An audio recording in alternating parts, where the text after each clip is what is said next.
안녕하세요 여러분, 풍문입니다. 오늘은 개수일간의 특징에 대해서 다뤄보도록 하겠습니다.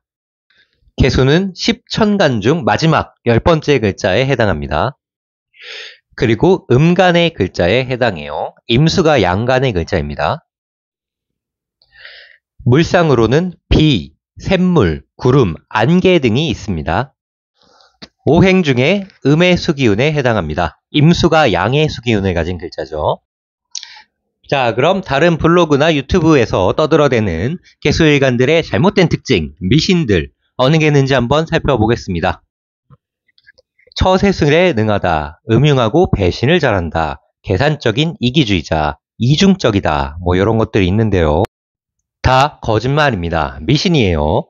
이제 십천간을 살펴보면 모든 세상의 온갖 부정적인 단어들은 다 개수에 몰아박아 놓은 것 같아요. 보면 처세에 능하고 음흉하고 배신을 잘한다. 뒤통수를 잘 친다는 건데, 대한민국의 이제 사기꾼들이랑 이제 뭐 기술 빼돌린 산업 스파이, 뭐 배신자들 다 이제 모아놓고 사주 까보면 개수일간이 70% 이상 나와야 된다는 소리인데 아니잖아요, 실제로. 안 그렇다니까요.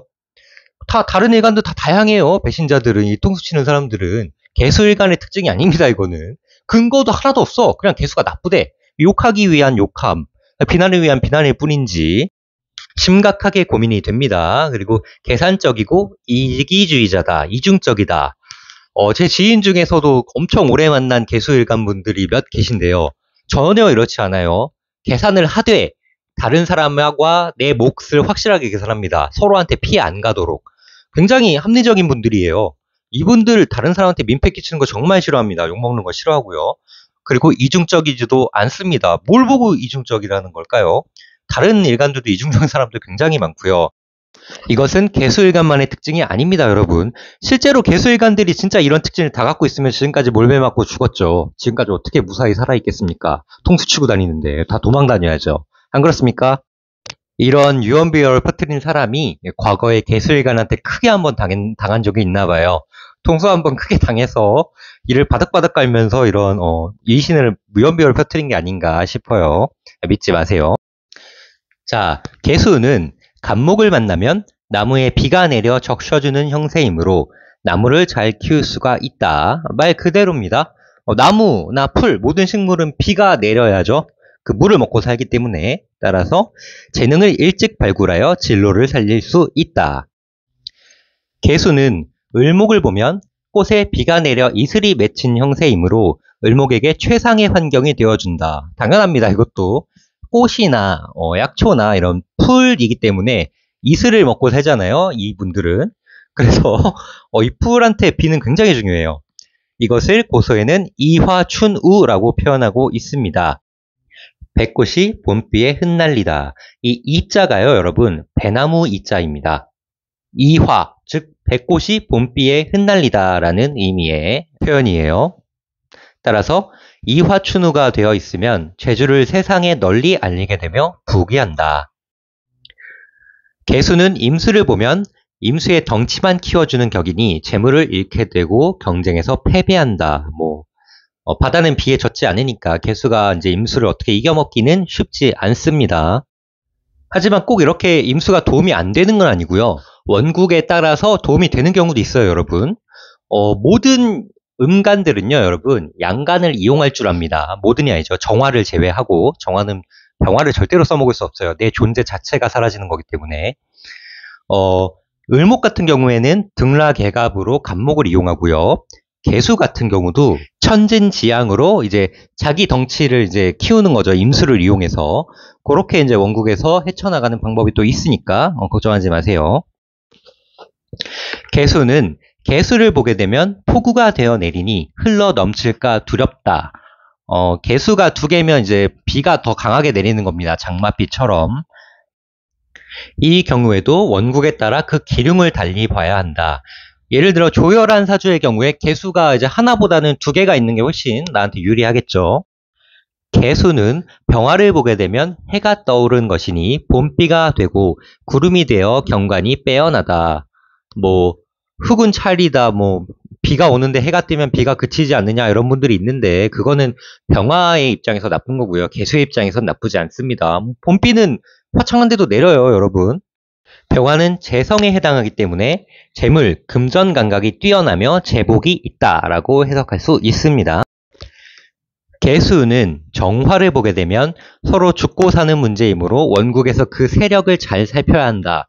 이게 무슨 뜻이냐? 여러분 정계충으로 이제 수국화가 되니까 개수가 이긴다고 이제 보시는 분들도 계신데 아니에요. 개수도 정화가 강할 경우에는 증발돼 버립니다. 우리 라면 끓일 때 아시죠?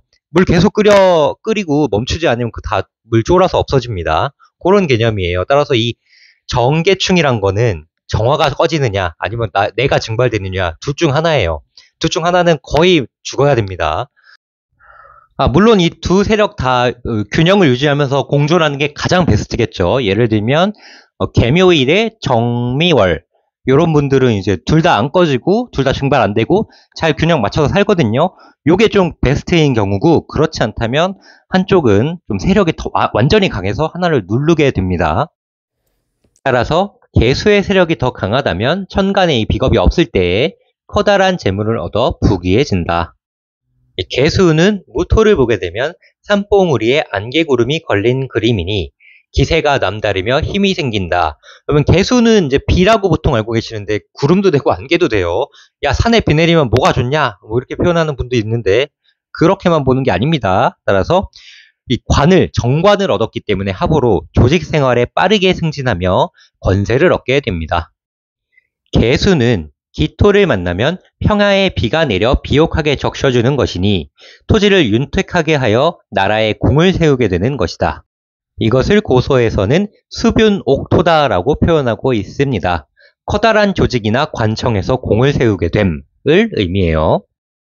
개수는 경신금을 보면 금수상청의 조건을 얻은 것이니 학문과 기술을 이루어 성공하게 된다. 경금에 비가 내려 녹이 슬게 하고 신금에 비가 내려 더럽히고 이런 말 있는데 다 아닙니다, 여러분.